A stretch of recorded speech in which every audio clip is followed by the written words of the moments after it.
Hi, everyone, and welcome to the Resident Rulebreakers. I'm Kayla. I'm Cleo. And on today's podcast, we are going to be discussing episode 405, which is called Home Before Dark. It was written by Amy Holden Jones and Andrew Chapman and directed by Leslie Libman. And the episode was also dedicated to Amy's late husband, Michael Chapman. At the end of the episode, for those of you asking who he was, that's who he is. He died in September. He's the Academy Award winner, cinematographer. He's worked with like Spielberg, Steven Spielberg, and what other guy? Scorsese. Scorsese wrote Taxi Driver.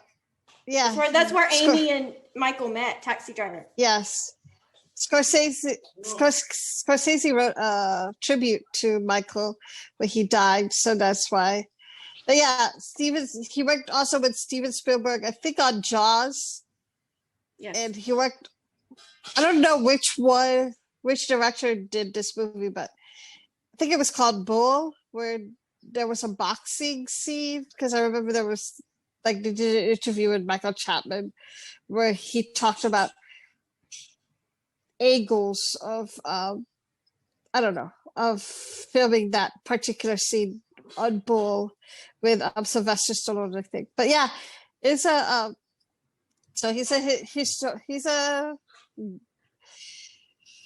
really good cinematographer who Amy was married to, and that's why they made tribute to the episode to him. So yeah.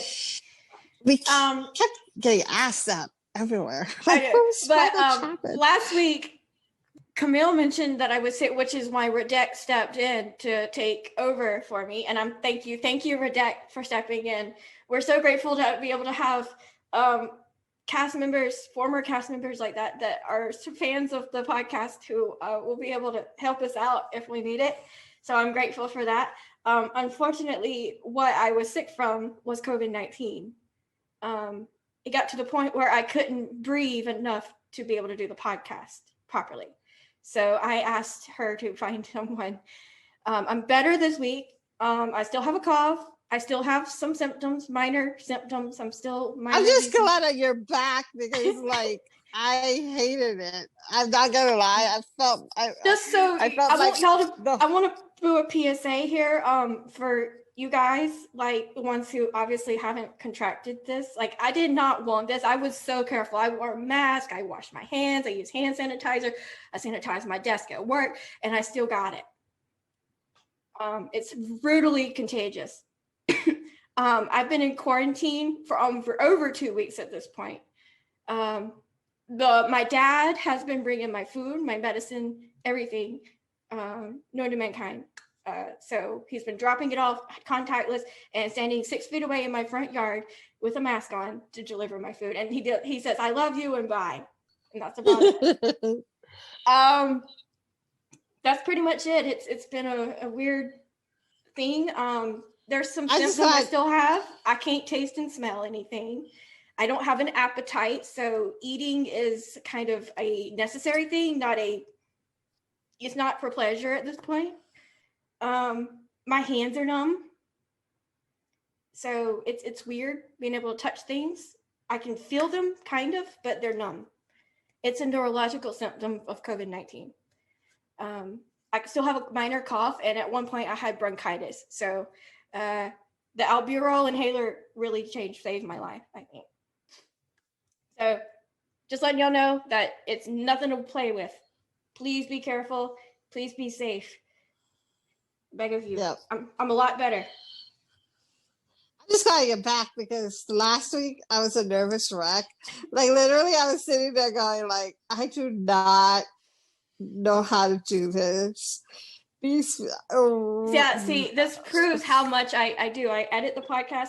I usually make the graphic, and I'm hoping you're going to be able to help me this week, because my hands are so numb that... No, it's not even just that. It's like being like part of the whole, having the whole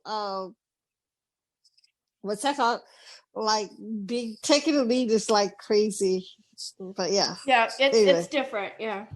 405 maybe bawled my eyeballs out, and I've been on a lot of medicine this week. And when I mentioned to my dad that I cried over this episode and like cried so hard that I had used all the rest of my tissues, which means he had to do another go get some tissues for me. He was like, "Are you sure this medicine's not messing with your emotions?" I was like, "No, if you watched the episode, you would understand why I'm crying my eyeballs out."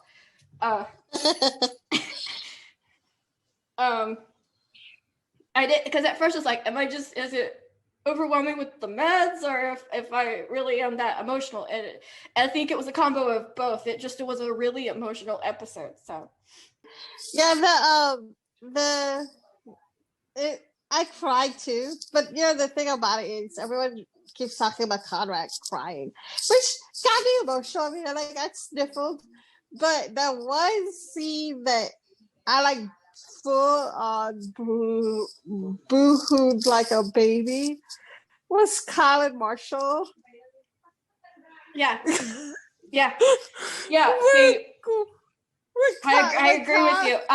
Because Kyle at that point had not known he had a granddaughter, and Marshall tells him that Nic was pregnant or is pregnant, and he's like, "There's a baby." I was just like, "Oh my god!" Like he didn't know, and then like he was like, it was overwhelming him because he didn't know he was having. He went in there just worried about his daughter, and then like Marshall unknowingly told him, that he had a grandchild, like thinking that he already knew, and then like you're overwhelmed with both feelings of joy, like I'm having a grandbaby, but also feeling of sadness that I'm also going to lose this grandbaby, and it's like that's the scene where I just full on grabbed a box of tissues and started crying. Yeah. Because at the beginning of the episode, there's a guy, and he's got some mental health issues. And he comes in the hospital, and he said that he was he was taking Ativan or whatever, but he was stop taking it or whatever. I saw that he blamed the doctor, that his doctor hooked him to it, got him hooked on it. So yeah, but he was agitated. Mina at first was like, trying to step in and trying to de-escalate the situation. Nic stepped in front of her, and that's when she got stabbed. Which because Mina got hurt in the arm, and then Nic got stabbed in the abdomen. So honestly, I saw some comments were like, "Why is Nic trying to deal with an agitated patient to begin with? She's pregnant." But women do so much stuff when they're pregnant these days that it probably didn't come to her that she was putting that was going to happen to her. And also, that's her friend. That's like they're Mina and Nic are like sisters now, sort of. They both lost, their sisters. They both lost, they've become really close friends, and they're both reliable on each other. They both rely on each other. And so it's like sometimes it's instinct, right? Like you see family in danger, you just self-preservation or whatever gets thrown out the window, you just go like you go and protect your family or whatever. Exactly. But like obviously for everyone worried about Nic, she survives. The baby's still with us too, and the baby and Nic will both survive this scenario. We will get to see Nic give birth. That has been confirmed multiple times over. So you shouldn't worry about that. I think if they went the other route, we'd be losing half our audience. Seriously, the writers know there are people who watch only for Emily. There are people who watch for Matt. They know this, and if they lost that actor, they'd lose their audience. Yep. You know that. And We this said it episode was last written week. by Amy, so she knows what she's doing, okay?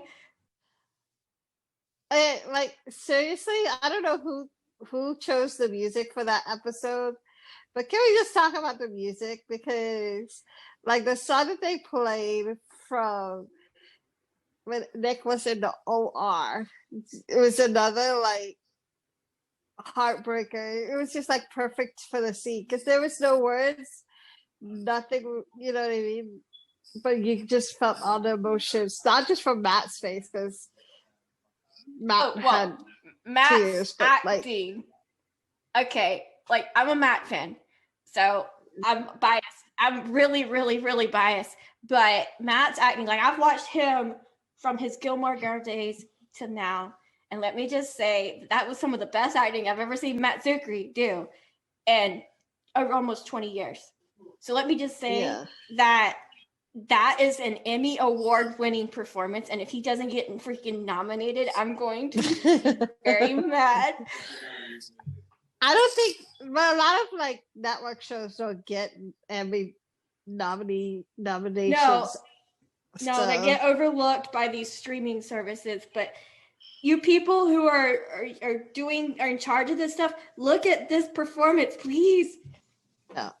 Yeah, this is one performance that deserves an award here. The scene with Conrad and Marshall, where Conrad tells Marshall Nick's pregnant, and it's just like, oh, it's just because you know what's gonna happen because they saw the promo, and then Kyle, who didn't know he had a granddaughter, the fact that they're interacting with either Kyle and Marshall, I love that. I absolutely loved that part of it. And but seeing Conrad so distraught and seeing the whole team so distraught and come together around Nick and to save her the way they did just shows how this team is a family.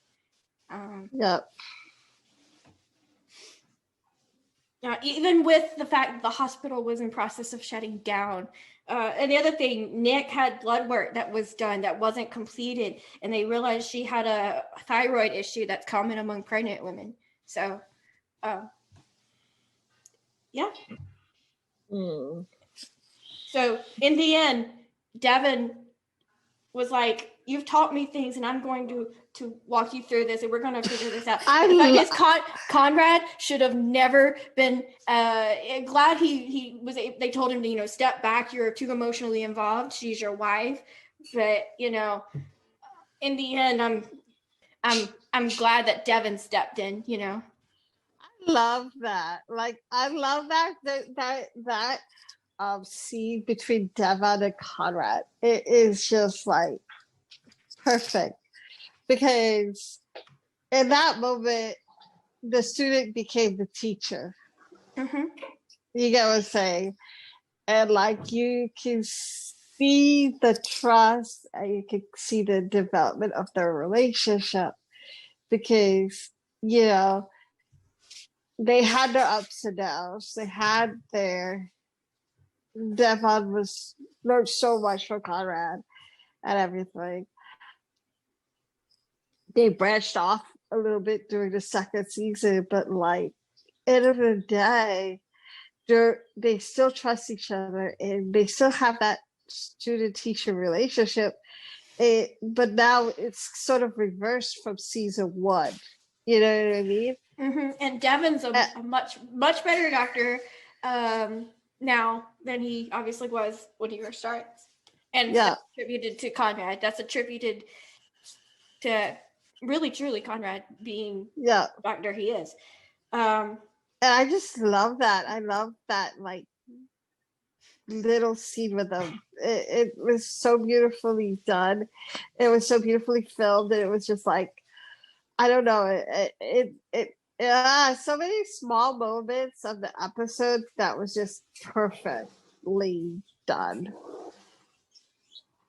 Yeah, just beautifully shot, beautifully scored, beautifully edited, beautifully acted episode. It was just probably one of my favorite episodes of the whole entire series, and it made me bawl my eyeballs out. So Yeah, and then my other favorite was when, like, okay, Mina and AJ.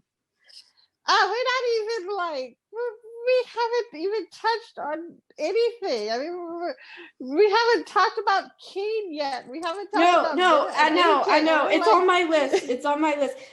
Yeah, Mina and AJ. our focusing on is CoNic, but no, Mina CoNic was and a AJ. major tie together to the episode, but Mina and AJ, in the beginning of the episode, I think they noticed that Mina had been hurt too, and she just stapled her arm, together until. Before all that, she was going to Mass General. Yeah, And they were like, trying to figure out their future because the hospital is process of shutting down, and Mina's like, AJ, come with me, whatever, so they can save their relationship. And he pretty much agrees to it, I think. But she's like, this will help me when I get my visa or whatever. So there was that. But yeah, when he comforted her through the ordeal with Nick. He was there for her through all that. And they operated on Nick, didn't they? Together? Yep. Okay. So there was all that too. So just makes you want to love them more. It really does. And in the end, he actually was the one giving her stitches, I think, in her arm. Yep. So, but Mina stepped in on Nick and said, "This is my friend. She's gonna be stitched up properly, Yeah, I know. But the scene that like really got to me was when AJ was like, "Why don't you go in and check on the baby? Do an ultrasound on Nick." And Mina was like, "I can't do that. I can't do that. I can't be the person who could tell Conrad that the baby's gone or whatever." It's like she like literally blamed herself because she was like, I was trying to just de-escalate the situation. Nick was just trying to step in and protect me or whatever. So this is all my fault and things. And AJ was like, "No, this is not your fault. You can't blame yourself for this or anything like that." But it was just so emotional. Oh man, I'm gonna cry right now. But yeah, but anyway, I'm just good. We all knew that the hospital was gonna stay put. Yeah, I mean, that was the one thing, like when that sneak peek of Mina and AJ came out of them talking about going to Boston, was I made a point when I posted the link that said, "Look, guys, the hospital's not gonna shut down. It's a big character in the show. There's just a piece of thing that I added in for drama." I'm like, I don't understand how many people are watching the show and don't understand writing. Like, I just don't get it. Like, I guess because I'm a writer, like that was one of the things that I really excelled at, and I love writing. So I can understand that where they're going. They're not going to shut down the hospital in the middle of the season. Yeah. It's a character unto itself inside the show. So, but they added a aspect of this for drama to show a point, and we already knew going into this, thanks to Daniela and Eric, that the hospital was going to move from private to public, but they had to get to that point where it would turn into that. So I was making a point, like, don't freak out. The show's not ending. They have to have drama. How many other shows have had sequences in them where you think it's going to end and it doesn't? Seriously. This is not the first time this has happened. So that really frustrates me, especially considering we pointed out that it was already going to be something that wasn't going to happen. So yeah, I just am glad that, because there was so many freakouts about the damn hospital, and I'm sitting there going like, it's like, you're not, have they not paid attention to what we've been posting? Like, no, they have not. But they don't read. I don't expect everyone to read everything, but I do have to say that it's just like, Y'all, seriously, why would they? Why would the whole show is based around the hospital? Do you seriously think in the middle of a season, the hospital is just gonna all of a sudden be condos? Even if, like, oh, Yeah, it just doesn't make sense. But the Chastain at the end of the episode, Marshall comes in and saves the day, which a lot of people predicted he would do, because I'm actually glad it was Marshall. He comes in, helps them get a Hail Mary, talks to the new governor, who was the character in one of the earlier episodes, the black lady who was running the special election. She ended up winning, obviously, so she's the new governor. Reminds me a lot of Stacey Abrams. And the thing is, he talks to her and she agrees to help them make Chastain public hospital. And if you listen to our interview with Danielle and Eric, they explain the major differences between a public hospital and private hospital. And the show's going to explore that scenario the rest of the season. So, yeah. But Chastain was saved at the end of the episode. But yeah,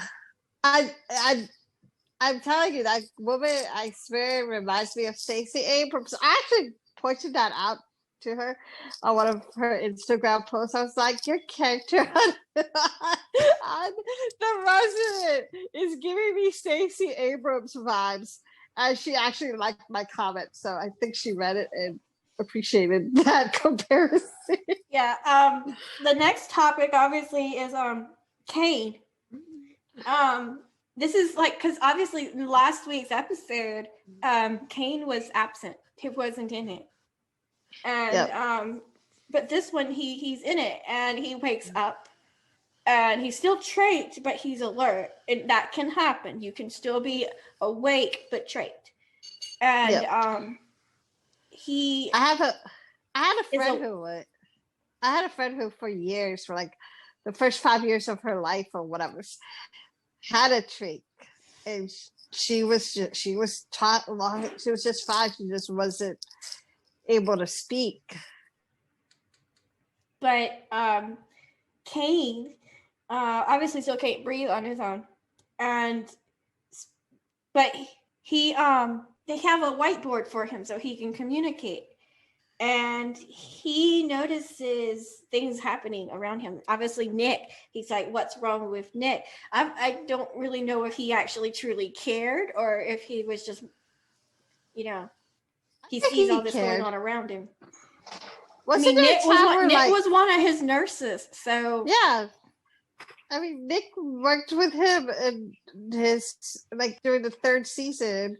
They worked closely together. They were combative with each other, but they did work closely with each other, and they did, whether you like the person personally or not, you developed professional relationships with the people you work with and stuff like that. That's why, even with the whole Jessica season, I saw one of the reviewers mention, like, he was more compassionate with Nick than he was with Jessica, and I was like, no, I saw compassion with the Jessica situation also, because he was fighting for surgery, which he thought was gonna help.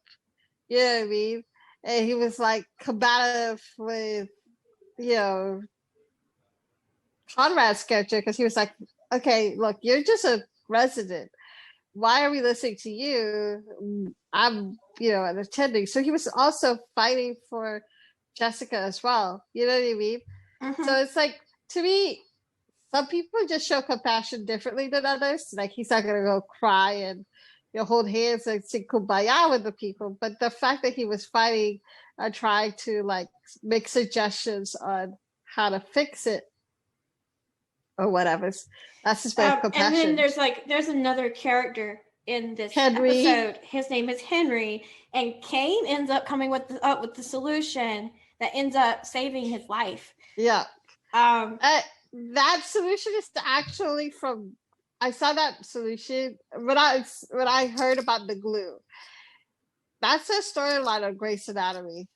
I think it was Christina who came up with that, or Christina or Teddy came up with the whole gluing the veins of the heart kind of thing, and they had to like go and get all the glue from the neurosurgical department to do this one big heart tumor thing. But yeah, great. Yeah, I knew that was gonna happen. I had a feeling. But Henry was the cutest thing with all the figurines. Come on, like all of his little figurines. And they looked like what are those?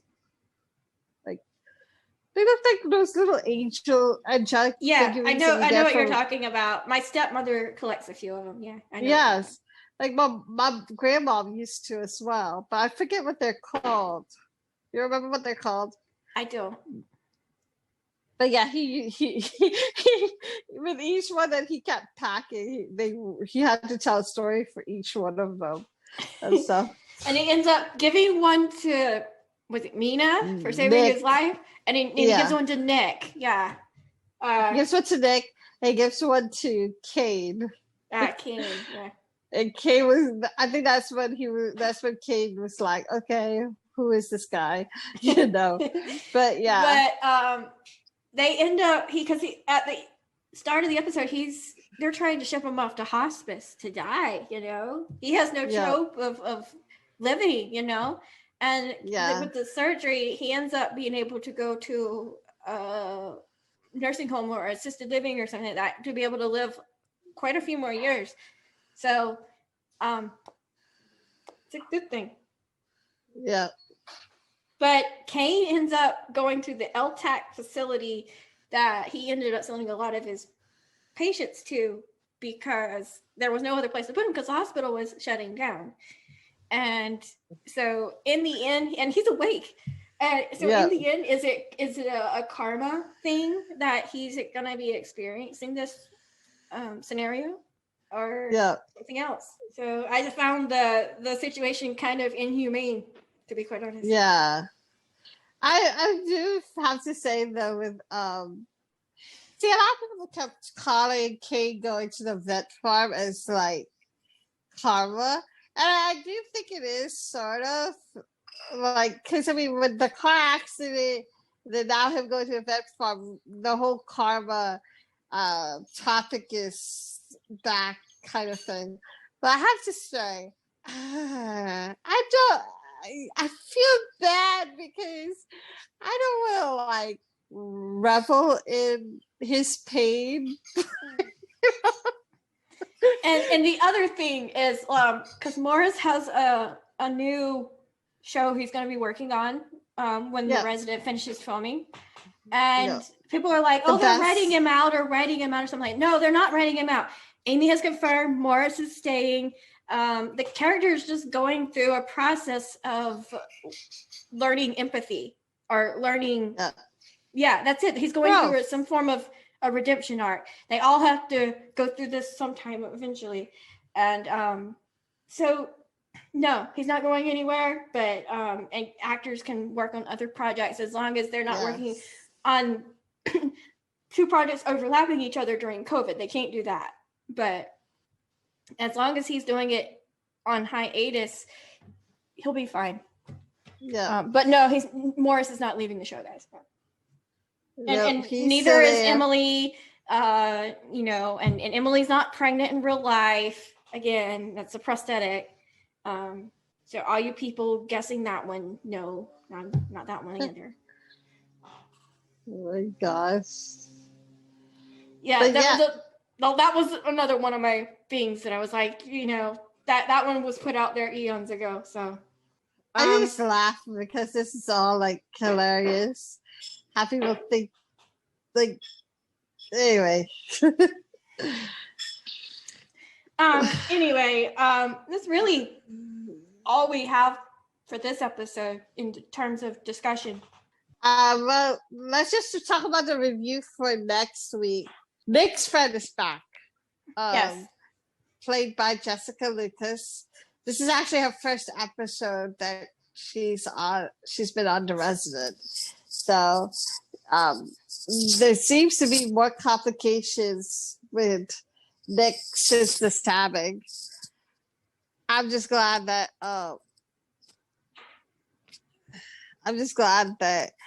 Chastain and the hospital and everything is, saved. And also Conrad Ricklamora's character is back as well. Yes.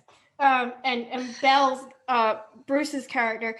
Speaking of Bruce, we didn't really talk about Belle and Kit, but Belle and Kit were a big shoulder to each other through this ordeal with Nick getting injured. So yeah, Kit was also a big support for Conrad as well. Yes. So that was another part of the episode that I really loved. But yeah, Belle's going to try to bring in his former stepson. But Belle's going to try to get his former stepson to come in and work at Chastain now that it's a public hospital, to bring in more world-class surgeons, and plastic surgery is obviously one of those draws. So that's what the next week's episode really is. It's about Nick recovering, because seriously, Nick's not going to recover in 1 week. Come on, guys.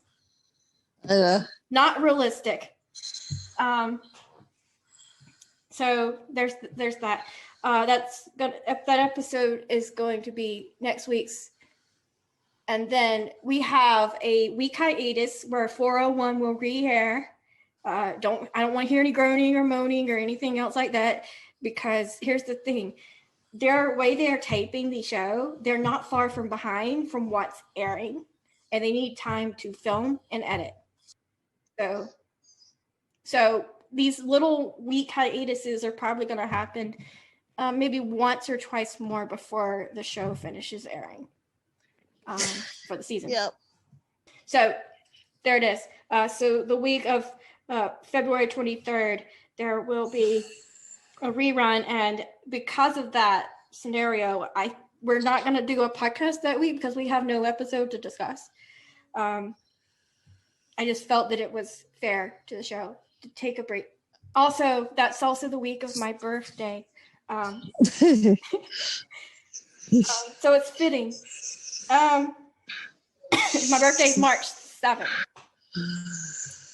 So, but the 407, which is called Hero Moments, will be discussing Conrad's past and the military. And I'm excited to see it because it's something I've been pushing for like 2 years. So that'll be an interesting episode. It's called Hero Moments, and it'll air on March 2nd. So yeah, I'm excited to see. Yeah, me too. Because I've been pushing for it for so long. Yeah. Wonder how that's gonna work. What kind of storylines will they bring up? Because we don't really know what Conrad did in the military, what he saw, or anything like that. Nope, not really. All we know is he had PTSD from touring, which many soldiers do. Yep. So we'll see what happens.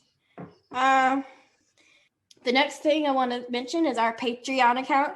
We have a Patreon set up to help fund the podcast. You can pay as little as $1 a month, and you can cancel it anytime you need to. And that money goes directly back into the podcast. And we only use it for helping fund our things like our hosting and our equipment and stuff like that to keep the podcast running, stuff like that. So it's patreon.com/The Resident Podcast.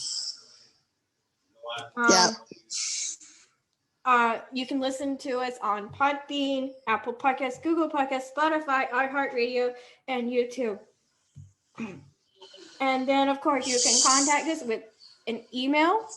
It's theresidentRulebreakers@gmail.com. And, of course, we have our Facebook page, which is the Resident Rulebreakers Podcast. The Facebook group, which is Resident Fox Fans. And if you haven't joined the Facebook group, when you answer the questions, answer all 4 of them. And the other thing is, like, if you've just started the show, probably being in the group, not a good idea, because we talk about everything. It's not spoiler free by any means, except for 24 hours after an episode goes to air. Then it's so people complain, oh, I haven't seen that episode. That's on you. Sorry. Not our fault. You're funny. Yeah, that's like, I'm like, seriously, guys, you can't complain. So and also stuff that we post, like photos and press releases, they're all network made material, and they're spoilers. Yes, some of them are, but we can't help what the network wants us to see. So laugh because I'm sitting there, like they're like, why are you posting this stuff? And I'm like, it's already on the internet. If they didn't want you to post it, they wouldn't post it. You know what I mean? Yeah, exactly. But anyway, we have our Instagram page, which is at The Resident Podcast. Camille's is at The Resident on Fox Fans. I'm at KB Country 37, and then we have our Twitter, which is at Resident Podcast. We try to keep all of it up to date, and Camille's been doing an amazing job since I've been sick. So thank you so much. Because seriously, I have to admit that I was really worried. My breathing got to the point where this would have been absolutely impossible last week. Yeah, I was terrified of doing it last week. I was like, oh my God. When you told me you were too sick to record, I was like, wait, I got to do this by myself. You did an amazing job. I was really, really pleased, so. If you guys are Hallmark fans, I have a second podcast that you guys can listen to. It's just me talking. Kayla doesn't want to join. Psych. But anyway, I'm a huge Hallmark movies fan, so I started a small podcast with just me reviewing Hallmark movies that comes out weekly. It's only on the second episode so far. So it's called Hallmark Heartbeats. You can find it on Podbean. It's Apple Podcast. I will work on adding it to Google Play, but right now it's just on those two sites. Also, I have a Instagram for that. It is at Hallmark Heartbeats. So all in one word, Hallmark Heartbeats. And so please go follow and listen to it. Yeah, next week we will have a podcast. So it will be on 406 Requiems and Revivals.